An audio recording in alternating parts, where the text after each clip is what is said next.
So, ito ay Checkmon. Ayan.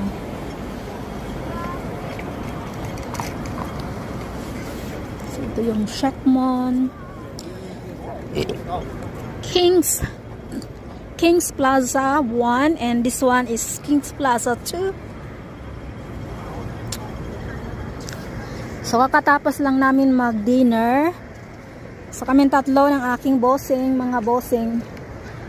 And then, andun sila sa Starbucks, mag-coffee pa sila. Ako, uwi na ako. Ayaw kong mag-coffee, hindi ako nainom na ako ng coffee. Sabi ko, uwi na ako. So, ito yung ano dito. Kabuuhan sa Checkmon. So, yan MTR. Ayan.